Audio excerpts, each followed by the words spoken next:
Только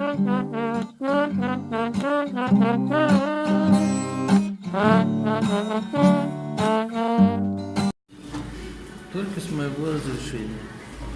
Почему? Потому что так положено. У нас есть, могу показать, протокол комиссии, есть методическое указание. Вот, и с определенного места. У меня есть Конституция, я могу с вами не согласиться. У вас есть Конституция. У меня есть закон об информации, избирательный кодекс.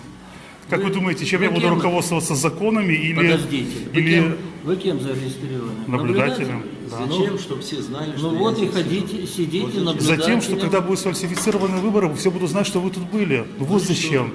Ну как зачем? Чтобы ваши дети знали, что вы были в той комиссии, где фальсифицируют выборы. Еще раз повторяю. Ну. Фотографировать только с моего разрешения, поэтому спрячьте телефон. Я принял к сведению. И спрячьте телефон, Я чтобы у нас не было лишних проблем. У нас проблем не будет. Ну так вот и выполняйте. Ну, хорошо. Здрасте.